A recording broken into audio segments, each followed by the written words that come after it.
Welcome to the Portland Culinary Podcast and Portland Culinary Radio. I'm Steven Shomler, your host.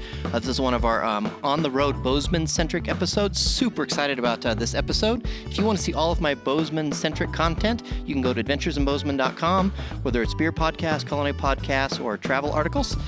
I am with Steve Olp. Did I get it right? You did. Olp, okay, because it looks like OLP, Olp, but it's Olp. It's a long O. It's a German-Prussian last name. And for a Korean guy. Yeah, for a Korean guy. And what's cool is that now your dad is from Southern Oregon, like Sutherland Roseburg. He's from Sutherland, yeah. So there's a lot of Alps in Oregon. They always have the family reunion. Last few years has been Cottage Grove, home of the parade sequence from Animal House. So. Okay, and you are just, I met you last night at the beer dinner I was hosting at Italian Blacksmith, and I'm like, dude, and let's do a podcast. It'd be fun, yeah. And just, visiting with you, you're kind of a magical, amazing dude. I'm super excited to get to tell your story, and you've got another fan. You just picked one That's up awesome. in me. Yeah. Okay, so you do, one of the badass things you do is professionally, one of them is you do sales and marketing for Dry Hills Distillery. This is true. And the story's incredible. And your love of the brand is, and the roots are, okay, I just got to stop talking. Okay, well, questions I ask everybody on the podcast. Where were you born? I was born Gyeonggi-do, outside Seoul, in South Korea. Okay, and where'd you go to high school? Went to high school at Manhattan Christian High School in Manhattan, Churchill, Montana. Yeah, that's just right over there. Just the next little bit, just outside of Four Corners. 10 miles from here, yeah. And what's the mascot there? The Eagles. Yeah, so Christian, it's either Eagles or Lions or Knights or Kings. It's got to be some, illustrative, biblical reference. That's right. Okay, and then, so you were born in Korea. So Correct. At some point you came to the United States. Yeah, I was adopted and arrived in America in February of '86. So I've been in the States since then. Okay, and then what year did you start working at Dry Hills? So I started here August of 18. August of 18, Yep. Okay. And you've spent some time away from Montana after high school. Yeah. What year did you move back to Bozeman? I moved back in 2013. 2013. Yeah, 2013. And you came back here for family, right? Came back here for some family reasons, absolutely. Okay, and you have a background. So what were you doing professionally just before you came to Dry Hills? So before this, I was a buyer for a store, grocery chain is called Rosars. They're based in Spokane. There's a new one being built outside Portland. It's a Whole Foods kind of idea. Their newer model. Correct. They're combining organic market with a regular grocery store and an extensive alcohol. So in Montana, you can have beer and wine sold in a grocery store. So my job was to handle all the merchandisers and all of the salesmen that do the alcohol and buying it, and just kind of managing that department. Which so annually, that is annual sales are a little over $4 million a year. For you were busy. Yeah, I was busy. Yeah. And before that, you lived in New York for how long? Lived in New York almost 2 years. When I had moved back here, there was a stint. I helped two guys open a winery. Did the Rosars thing and then came here? Correct, I did both. Yep. What'd you do in New York? So New York, I worked for a wine importer called Trivan, and they're a Portuguese-based brand that also imports wine from all over the world, and then distributes in the tri-state area. So it is primarily Portuguese. Like the book was definitely slanted towards Portuguese, but at this point now it's a worldwide company. I had 88 accounts in Queens, Manhattan, and Brooklyn. So my job was to basically sell wine to these different accounts. So that's fantastic. Yeah. You probably get pretty busy. I did keep busy. I mean, you kind of have to structure your life a little differently, and it's unlike. I mean, really, the whole Gallatin Valley will house all 5 boroughs of New York City. So it is the same amount of driving, but it would be like. It was never easy. Like I could hit the Upper East Side and hit all my accounts at the same time. It was always like one up there. Then you had to go down to Wall Street. Then you had to go out to Brooklyn. So you'd have a day where maybe you'd see 3. I mean, 5 accounts. Seeing 5 accounts in a day is a good day. Really good day. So. Yeah, you in Portland you can see 5 accounts pretty easy. Oh, totally. Yeah, you could just get on Sandy and just cruise up and down Sandy. Exactly. Okay, and what was harder, going to New York or coming back from New York back to Bozeman? I definitely think coming back from New York is way more difficult than going into New York. What I've tried to liken it to is it's way easier to wind up for something than to wind down. People have built industries on winding down from being stressed. So. It took me like a year probably to kind of just chill out and relax and get back into the swing of things and have the pace of Montana. Until you come here, you don't really realize like the pace of Montana is slow. Things are moving sometimes at glacier pace, where it just seems like, is anything happening? Just because people are less, there's less go, stress. So. But you said something about people will work 12 hours in Manhattan. Correct. They'll work 12 hours Correct. in, Gallatin Valley. Yeah. But the difference is? So the difference is that in a 12-hour day in Montana, people work similar hours, but it's 12 hours doing more of what you want to do. So even if, a lot of farming, for example, is sit around and wait, or you're waiting for a part, or you're waiting to work on something. And there's a lot. It may not seem like, if you are used to Manhattan type working, you're going to be like, these guys are sitting around doing nothing. It's like, no, they're thinking about something, or they're working on something, and it's long hours. They're working just as hard, but in Montana, you have the ability to do what you want to do versus what other people are influencing you or making you do. Yeah, so my son, Zach, absolutely loves Bozeman and says he's going to move here.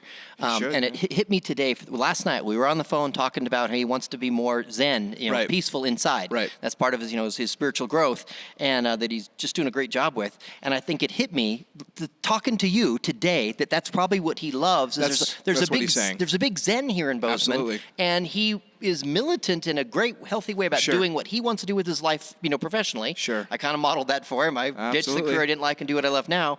And that is the epitome of what maybe all of Montana, but I know what I know of Montana is here in Bozeman, and that's just beautiful. And you're grounded here. So for, when I moved to New York, everybody would ask me how it was, and I would just say I traded my mountains for buildings. So the skyscrapers are the mountains that you see in New York. So those ground you in New York, and mountains ground you here. So a lot of times if I'm driving and I look up at the hill, and you see these giant mountains. It's the first thing people, when they visit, they talk about, is there's mountains like right there. And it's true. It is a perspective thing. It always keeps you grounded. 360 degrees. 360 views of mountains, and you literally can't help but realize how small your problems are when you look at the size of a mountain, which is right there. So I think what your son is saying is absolutely true. There's a specialness to this place of you can be grounded in nature. And I think that's what we are all striving to do, ultimately, is to be grounded by nature. I love it. Okay, and speaking of grounded, Jeff and his wife, Erica, founders of this place. Yep. So you came on in 2018. Yes, sir. But tell me about where you first met Jeff. So Jeff and I think you and Brooks talked a little bit about Jeff, so he's a wild man. Jeff and I first met, we were 5 years old. It was my 5-year-old birthday party. It was kindergarten, before we started kindergarten. And my mom had gotten a hold of all the other moms that were going to be in our class. All the boys came over for a birthday party. So that's probably where Jeff and I first met. So that would have been like June of 90. So we went kindergarten through high school together. Our graduating class was 34 kids. So I would say that we probably know each other better than we think. It's almost like a sibling thing. Like you spend 5 days a week with each other. And at the time there, I think our kindergarten was, it was like 5 days a week. So you spent 5 days a week, 8 hours a day with these other kids, Yep. And so now, as I understand the story, Jeff first started talking to you about, hey, you might be a good fit to become here to do what you do now, roughly in 2014. Yeah, so they'd been open about a year, and I was doing the winery thing, and I think... but in 14 is when he started talking to you. Correct. You didn't come till 18. Correct, yep. So there's a time period in between there where they just had to, you have to grow your brand. You have to get it to a point where you feel comfortable. I think it's very important for them to have gone out and hit the market, introduce themselves. And I still hear that. People are like, oh, how's Jeff and Erica? Or how, they have a baby now. So I think it's a big thing that people have to identify a brand to your face. Ultimately, in all kind of sales, you're building a relationship with someone. They do need sometimes the products you sell, but ultimately they're buying from you because they like you or you've built a relationship with them. So it's really important for a brand to build a relationship, tell their story, differentiate themselves from other people, get that going. And that was important for them to do for the first couple of years. Yeah, and how powerful for you to come along and tell their story, because you know the story and you've known them since 5 years old. And it's a continuation. So really it's just doubling down on the same stories. So it's been kind of funny that we are able to sit here and joke with each other and talk about stuff that happened in the past. Or, frequently I'll come across somebody, they have met Jeff, and they'll, oh, how long have you known Jeff or whatever? And then, it comes into since we were 5, so we're celebrating our, almost our 30-year anniversary with each other. So, and I just because you said it was okay to talk about it, but you go around here and you call on people in Montana right now. You're not yet in other parts of the country, but you will be. I'm convinced. Which you are uniquely qualified to sell this amazing spirits you guys make here in Montana and in Chicago, New York, and Austin and Portland, because your experience in other parts of the country. You have an incredible. You're so perfectly fit. I mean, I love it when the jigsaw puzzle comes together. I know, and that's kind of one of those things where you didn't necessarily expect things to go that way or that trajectory, but when they do, you're kind of like, oh wow, this is exactly. One of the things when I moved back from New York, one of the things I thought about trying to do is how can I get something that's in New York. Like, how can I bring something from New York to Montana? So I think that is a common thing that people are always trying to bring something from a city to a smaller place. And something that I've realized is that that's incorrect. What we need to be doing is taking Montana and bringing it to the outer world. So this is kind of gives me the ability to do that. Take a piece of Montana with me and bring it to people that are outside Montana. I love it. So I think another thing that must really help you, the fact that you went to kindergarten, from kindergarten forward with Jeff, is that, I mean, you said it's okay to say, but, you kind of don't look Montanan. No, I'm a 6 foot Korean guy, so I definitely stand out in Montana. There are less than 0.07% Asians here, so million people population, 7,000 Asians in the entire state. So there, definitely. I'm always like, I'll go to a central Montana or go to eastern Montana. People are like, what's up with that guy? So that definitely is something I've tried to turn into an advantage in that people will talk to me about something or talk about Montana from a perspective of, you're new here, you may not know this. So I always like to hear people's thoughts in the state, even if they live here or they've grown up here or they're just visiting. I think it's a unique perspective, and kind of I get to live in two worlds that way. Yeah, and you're through and through Montanan. Yeah, I mean, that comes up frequently.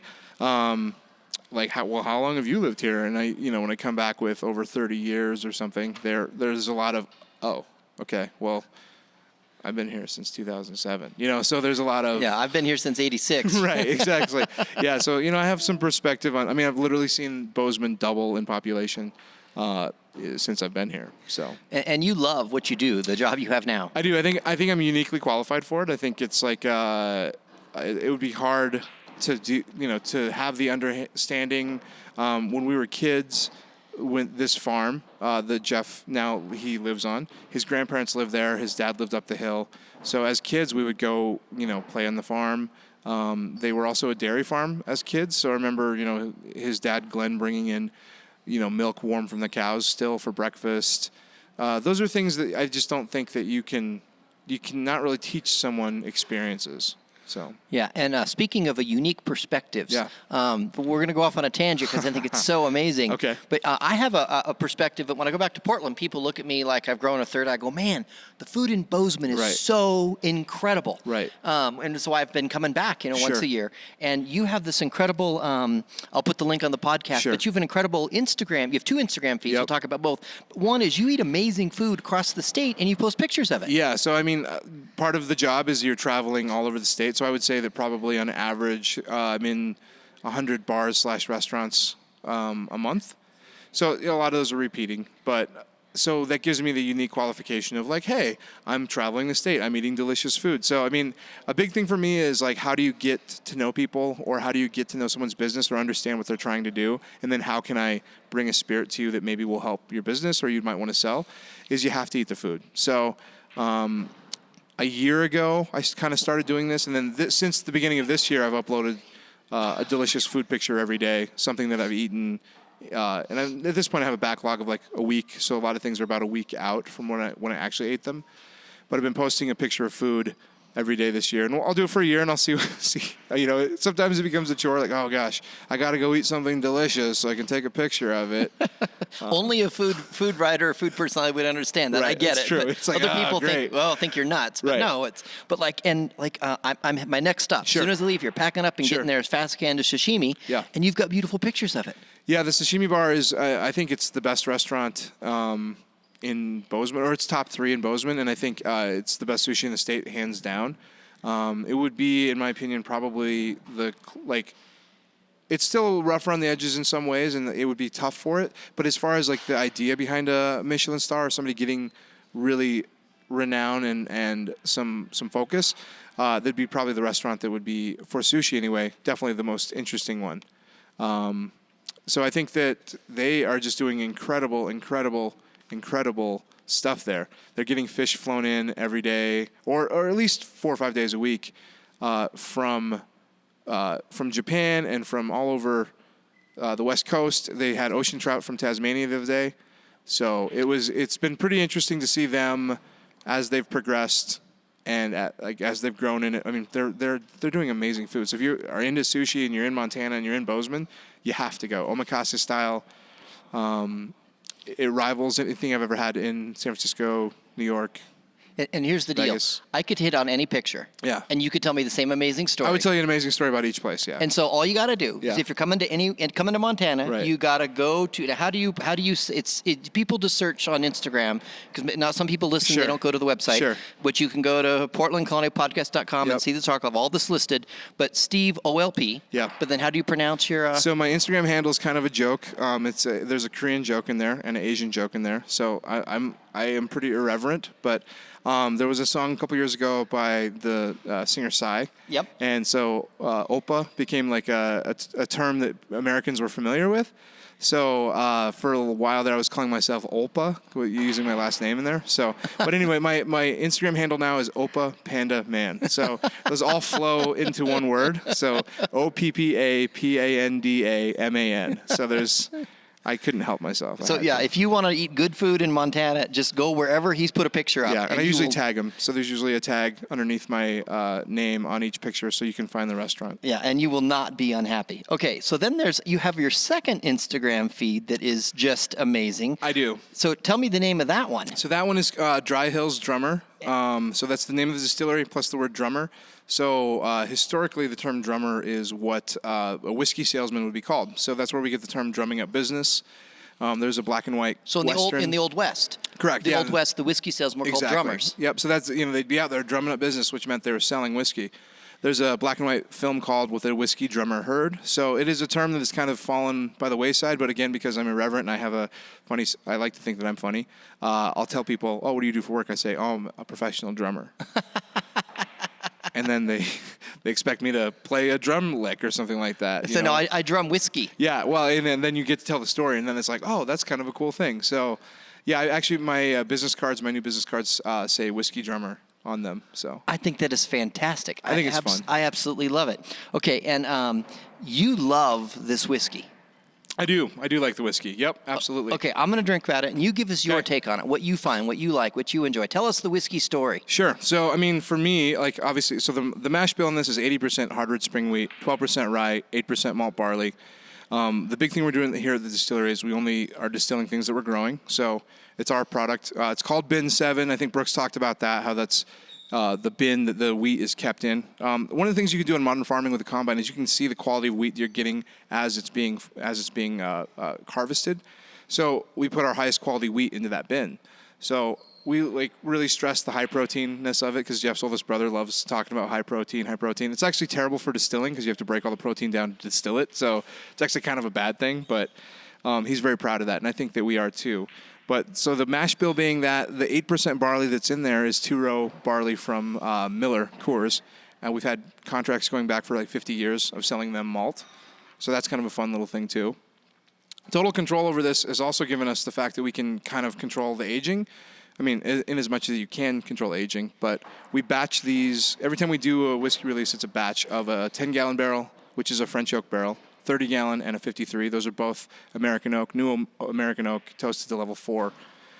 So it's been really interesting to see how the whiskey's evolved. Even when this whiskey was launched before I was working here, I was trying it, and I was like, boy, I don't know, 6-month whiskey, boy, let's see. And just to see how it's progressed, we keep bottles of each release in the distillery for reference. Yep. And really being able to look at our whiskey library and be like, wow, this is really coming into its own. Upstairs, I've got some special stuff. We've got barrel strength stuff. And we're always playing with it and seeing, what is our next release? We've got bourbon that we'll release next year, probably. And that's been a couple years kind of, barreling it's away. 2 years in. Yeah, it's 2 years in. And, I think I don't hate to get tied into, when we're going to release it, but we're thinking probably next year. You'll release it when it's ready. When it's ready. And that's the thing is that, you have to be patient. Patience is one of the most tough things you have to ever deal with because it's out of your hands. So we're just being patient. So when that bourbon's ready to go, and we only get one chance at releasing our bourbon, so we're gonna do it when it's ready. But but it's been a fun thing to go back and you kind of dip in the barrel and see, oh, what's this tasting like? Oh, so what does this whiskey taste like to you? So I get a lot of, the 10-gallon is really going to yield a lot of toasted caramel. I get a lot of honey out of this, but like a real big caramel, burnt sugar notes out of this. There's a bit of a sweetness that you get from wheat whiskeys. Wheat is a whiskey. You can make wheat whiskey younger, faster, and more tasty, whether you know it or not. Everybody likes Maker's Mark. Some people don't think it's the best thing ever, but Maker's Mark is a wheated bourbon. The story on that is that I just blanked on the maker's name, but when they were formulating what mash bill they were going to make Maker's Mark, what they did is they made loaves of bread out of the different mash bills. That's brilliant. And the loaf of bread that they got out of what they decided to be Maker's Mark was a wheated bourbon. So wheat is the next highest grain in the mash bill. So I think people like wheat whiskeys more than they think they do. So we put wheat whiskey in there, and people are like, oh, I've never had a wheat whiskey. I'm like, I bet you have. You just don't know it. Yeah, exactly. So everybody thinks corn, right? And corn is definitely a huge part of this. But wheated whiskeys are definitely right up people's alley. I would say I would liken it to, and this is not trendy or not popular, and people probably don't like that, maybe this comparison, but my background is in wine, so I always say that, Malbec and Merlot are wines that everybody likes. And that's kind of what wheated whiskeys are. Everybody likes them. They just maybe don't want to admit it because it's not sexy as saying, oh, I only drink Pinot Noir or I only drink Cabernet, So wheated whiskeys are crowd pleasers. So to me, this is where we're hitting. This is a 21 month what we're drinking right now. It'll be 2 years very shortly. This was batched at 21, so it's actually like 22, 23 months right now. And it's just drinking great, phenomenally. Love the color on it. It's really gotten a lot darker. Again, that's going to happen with the aging. But honeyed molasses, candy, a lot of the candied stuff coming out of that. And the French oak is definitely influencing that, but we're getting better and better whiskey out of the larger barrels. Yeah, and it's so smooth. Very smooth, 90 proof as well. And complex flavor. Because sometimes smooth can be a little bit of heat that leads to a burn. I like a little bit of heat, but sometimes it leads to a burn that's not pleasant. Sure. This doesn't have any of that. Yeah, when we're sipping this at 90 proof, no ice, at room temperature, and it's infinitely sippable. So that's, for me, a big metric of, where is this at? So obviously everybody's going to tell you, yeah, you can mix it and it's delicious. Well, yeah, you can put a lot of stuff in whiskey and it's delicious, but what is the base spirit like? So it's been very important to me to see that the aging, and then we did it okay, that we didn't mess it up. That's one of the things you're always worried about. Like, did we do this right? But really just saying there's nothing you can do. It comes down to grieving, to making whiskey, for anything. All it takes is time. You just have to be patient. And do a good job. Absolutely, yeah. And, if we didn't distill this correctly, we wouldn't be here now. But really just realizing, okay, this is delicious. So us having a unique thing of, having total control. We're on a well. So it's our grain, our water. It's, this is essentially an estate whiskey. There's no terminology that is akin to winery. But this is a state whiskey. We had total control over this. They have a state winery. Why not have it in a state distillery? True. Yeah. That is a terminology. Even what we're doing with doing all of our own distilling from all of our own grain, that's really, really rare. So it's just kind of one of those. I think there's 5 distilleries in all of the UK that are like that, and then there's a few in the States. But it's pretty unique. It's a different thing, and I think that most people don't understand what that means. So you're a great storyteller. Sure. So you walk into, someplace, in Bozeman or Jordan, Montana, right? That's a place. Jordan's a place, yep. Far away from here, right? Sure, yeah. And you walk in and you got some bottles. Relative. Yeah. Nowhere far away in Montana. No, not really. Other than Four Corners. And then people think that's a long way. Oh, man, that's 4 miles outside of Bozeman? It's no man's land. It's a true thing. It's funny. But you walk in with a couple bottles. Sure. What's your first 1 or 2 minutes that you tell the Dry Hills story? Yeah, so it depends. If I'm in rural Montana, I think it's an easy thing. So I just say we're a bunch of dumb farmers that thought we could start distilling. So obviously I don't say it exactly like that, but really the story that I try to tell to different parts of the state. And I think this plays for people that are really interested in where their grain is coming from, where their food is coming from. One thing I always ask people is that if you're, in Montana, and especially rural parts of Montana, everybody cares about, they're driving an American truck, they're trying to buy American-made clothing, they're buying local beef, and then they're drinking Svedka. And it's like, why are you doing that? Like, why aren't you buying something that's made here too? Why is liquor the exception? So you can get great Montana vodka right here from Dry Hills. Right, and if it's something like, are we making elderflower liqueurs? No. So I get that. Not yet. Right. So like that makes sense to me. But the idea behind not buying and supporting a Montana business, but buying something that you can get locally made, why would you not do that for really a comparable price? And it's delicious. Why would you not do that? So I think that's the thing I talk about, or I ask, how are local spirits doing in your bar or your restaurant? Do you have any potato whiskeys, or potato vodkas on your list?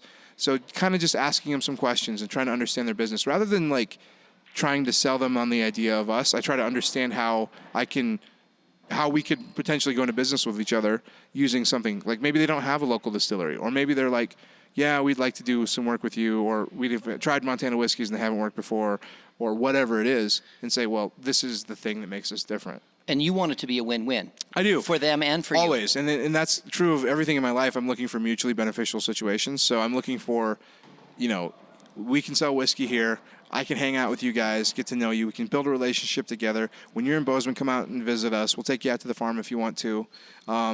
We try to bring potatoes around Christmas time to some of our best accounts, the ones we've had really good friendships with. And you show up with a box of 50 pounds of potatoes, football size, Charlie Brown football size potatoes and stuff. People are just like, what? That's wild. And I think that's the kind of thing. It's an authenticity of, we're not trying to manipulate the situation here with you. We're trying to be friends with you. And we're trying to build a relationship with you. The family's been farming similar areas or same areas of ground since 1905. So we're in this for the long haul. They had a baby in November, and they put down a barrel of bourbon and a barrel of single malt for her. So she'll have roughly 900-something bottles of whiskey when she turns 21. That's amazing. Sitting there. So we're really looking at the future, and we're looking long-term. Okay, tell me about the name Dry Hills. Yeah, so Dry Hills, if you're in the Gallatin Valley, it's a huge valley. The Bridgers at the mouth, the Bridgers are, and they go Spanish Peaks, Tobacco Roots, all the way around us here. Those are different mountains. Mountain ranges. Yep, mountain ranges surround Bozeman. Correct. Yeah. So the Gallatin Valley, when you are in Bozeman, if you come in on the interstate from Livingston, you'll drive right by some old factory-looking buildings and that area is called the Cannery District. So historically, there used to be a pea canning factory there. And that area of the valley was very lush, easy to fertilize. And what's there now today? So people listening. Yeah, so there now there's a brewery there called 406. There's another distillery called Wild Rye there. There's Dean's Zesty Booch is there. Dean's Zesty Booch is there. Those guys are great. And there's some restaurants, some bars, so some that offices. Area. Yeah, Patagonia has an office there. Sitka has an office there. So it's kind of turned into like a mixed use, not residential but commercial space. That they're doing some manufacturing, but a lot of just like restaurant. But back in the day, it was farming. It was farming and it was canning of peas. So that area of the valley was very, very lush. So the Churchill Manhattan. A lot of water. Yeah. Churchill Manhattan is the opposite side of that. And it was called the Dry Hills because there was no irrigation. There was no water up there. It's a great little plateaus. And it sits above Bozeman significantly. There's a significant elevation jump. But it's fantastic for dryland farming, but there's no water. So Jeff's great-great-great-great-great-grandfathers, they decided, well, screw it, we'll try to farm up there. So they went up there. Well, it's not that they said, we'll try to farm up there. Right. It's that they were told, hey, you're immigrants. Totally. And totally. I'm going to beat my drum. Yeah. This is not yours. Yeah. But these were white immigrants. Right. But they were still immigrants. Well, and that's the thing. You're different than us. Absolutely. And that's kind of the thing is that, they were all settlers. Had all come from Michigan. I'm sorry, not from Michigan. There was some family in Michigan as well as you'll see in Washington State and Iowa. They were immigrated from Holland to farm here, and they were basically told, get out of here, go farm the land that's not irrigated. Yeah, go up on the slope where there's no dry farming. Right. And I'm passionate about it because my brother Marco, he's not white, he's brown, and he gets discrimination, which just it hurts my heart so much. Yeah, and then you get into the really interesting terminology of what is white, what is not white, and that's a great point. 1906, 1905, Dutchmen aren't considered air quotes white. They're Dutchmen, right? Yeah. And now it's because they're different, right? And the Dutchmen are now the whitest dudes ever, right? They're blonde, blue haired. So yeah, definitely. There's a moving line of immigration and what makes you an American, what makes you not an American. So that it's even in this valley, it's not really told. There has been a decently since then even segregated community out there where the Dutchmen live out there still, And that area, all that Churchill, Manhattan area is still settled by mostly Dutch farmers. There are, some non-Dutch farmers up there too, but mostly Dutch farmers. So, yeah. And in my experience, I've rarely met someone whose family at some point back here did immigrate to the United States. Well, that's what I'm saying. Yeah, we're all immigrants. And in my country that I grew up in, the United States of America, immigrants have made my country stronger. Totally. And if you don't like it, then I'll take you on. Okay, yeah. But they went out to a plateau where there's no water. Correct. Yeah. So that whole area, it's fantastic for wheat farming, but it's going to be there's no irrigation, so you have to figure out a water situation. So what they did is they took a horse and a plow, single bottom plow, and they just dug essentially a ditch, a furrow, which becomes a ditch, which becomes a canal, which becomes a river, to build this irrigated river, which flows through and connects back to the East Gallatin. That other farmers could then take water off of too. So they built a pathway to the water up in the mountains. Sure. Yep. To bring water down to these literal dry hills. Literally the dry hills. So us naming ourselves the Dry Hills, there's a certain amount of circuitous fortune in our naming and what we're doing. His family did something that was crazy by most people, seen as crazy by most people, in that we're going to bring water out and we're going to start farming on this land that's unfarmable. And we're now starting a distillery on a similar concept of just why would you do that? That's crazy. But we're seeing this as a value-added commodity of the farm. We spill more grain in harvest than we actually distill for the farm. So it's definitely skewed one way over the other. But we do see it as a way for the farm to diversify and to survive. In what may not be, we've gotten so good at farming, and we're getting such higher yields out of our farming, even though there's less farmers, that it hasn't really reached a point of no return yet. But well, and you make some amazing stuff. We try. Okay, so you have. So tell me the name of your vodka. So the vodkas, there's two, and one of them is the Hollow Top. So the Hollow Top is the mountain range, the aquifer for our potatoes. And it's Hollow Top Potato Vodka. Yep, Hollow Top Potato Vodka. And Hollow Top is the name of the aquifer. Yeah, it is the name of the mountain. So the Hollow Top Mountain on our labels in the back side of the bottle printed is the Hollow Top Mountain Range. Nice. Hollow Top Mountain, actually. And then, so that is, when that melts, snow melt from that provides water for the potato fields. So on the back of our bottles, you'll see, it'll say field name, and it'll give you which field these potatoes came from that we turned the vodka. Okay, and then you've got Bin 7 wheat whiskey. Bin 7 wheat whiskey. There's Hollow Top raspberry, which is... We'll get to that in a second. Okay, we're saving that's the last one. And then, so we've got the Hollow Top vodka. Yep. We've got the Bin 7 wheat whiskey. Yep. And then we've got the, see if I get this right, Montana Abbey gin. Yep, potato gin. Fantastic. Yep. Really good. Okay, and now we're going to close with, I haven't had the raspberry yet. Yeah, there's a Harrison Roots vodka too, which I'll just get into real quick. There is? That's a wheat vodka. So you have two different vodkas. We do, yeah. So, exactly. It's a wheat vodka. The oldest brother, Terrence, started farming in Harrison, Montana. And when he's pulling up the deeds of the land and stuff, he's seeing his own family name on these deeds from decades ago. So that we named it Harrison Roots to kind of show that we have roots in Harrison. Nice. Obviously, some of these things are very specific to the valley, and if you don't know the geography, it's going to be a lot of people's heads. A lot of people are just I got a grandson named Harrison who likes vodka. So you guys must like Star Wars. Yeah. What's going on? Huh? You guys well, who doesn't? Come on. But what I love is that it's authentic storytelling. Yeah. Because you really do. Right. You guys really do. Right. There's a farm in Harrison. It's Absolutely. a real thing. Yeah, and that's a big thing is that in business you can either do what you do or you can do something that somebody else does better. So we'd rather do what we do and be ourselves. And, this really is we don't expect other distilleries to go out there and build a farm just so they can buy grain or not buy grain anymore. That's not feasible. But we can do that for ourselves. We can tell our stories. Nobody else has our stories. So why not tell our stories over someone else's? Yeah, don't anybody ever steal your tradition. Absolutely. Or your stories. Absolutely. Yeah. Even if you're an immigrant. Nobody would want to. Even if you're an immigrant. Boom. See how I did that? There you go. I looped right now again. Yeah. I'm just making tying clear, it all together. This is my bailiwick, so my heartache. Well, I like it. First Okay. generation immigrant right here. Amen, Yeah. man. And you've made my country better. Yeah, I tried, I tried to make it more entertaining anyway. Tastier. Opa Panda, man. Yeah, that's what's up. Okay, so tell me about this raspberry. So the raspberry, this is our raspberry Hollow Top. You get into this battle with when you're making vodka, do we make a flavored vodka? Because it's a category people want flavored vodka. They just do. So we're sitting there and we're thinking boy, what are we going to flavor this with? Well, why don't we use Jeff's mother-in-law's raspberries because she's got great raspberries to flavor this vodka. So that's what we did. So my background being in wine, I would use the term terroir for this because our distillery, the raspberry patch is less than a mile from here. Our potato fields, the farthest ones out, are going to be about 25 miles from here. And the closest ones are much closer. So within a 26-mile radius, more like as the crow flies, less than that, 26-mile radius, all of our stuff is coming from the same area. So we feel this is truly, Gallatin Valley, Bozeman, Four Corners, terroir-driven product, especially when you do the raspberry because you're incorporating a fruit. So it's her raspberries. It took us a long time to get the flavoring right, but you smell this, and it's very much what raspberries smell like. Yeah, I can't believe the nose. It's all raspberry. Yeah, my dad being, from southwestern Oregon, every time we take the trip back to Mecca of Oregon, it's like, oh, let's go in August, let's get blackberries. And so he's used to, I've been trained on the picking of fruit. And the only thing better than a blackberry is a marionberry. That's true. Yeah, that's true. And there's a whole history behind that too. That's fascinating. But so, what a fruit really smells like, and understanding that huckleberry things are often flavored with blueberry. It was really important for us to get the flavoring right and get the smell right.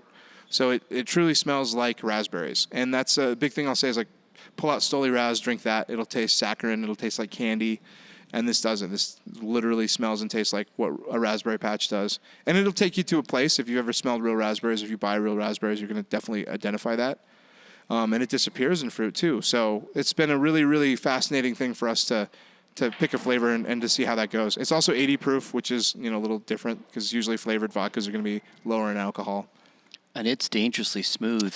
It is, yeah. One of our best things to do with it in the wintertime is there's white hot chocolate mix, and you can mix that with a white hot chocolate, and it's decadent and dangerous. Okay, you just blew my mind saying winter because I'm thinking some warm drink I can mix and sit by the river. Sure. It's warm cold weather. Yeah.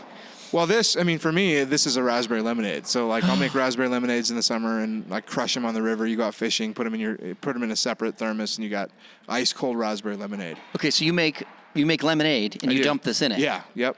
Done. I'm doing that because so good. We have Cascadia Kolsch, 5440 brewing, and I love him. Bolton is a great brewer. We have that on the river. I'm going to do this now on the river. But I feel this in dark beer too, dude. Yeah.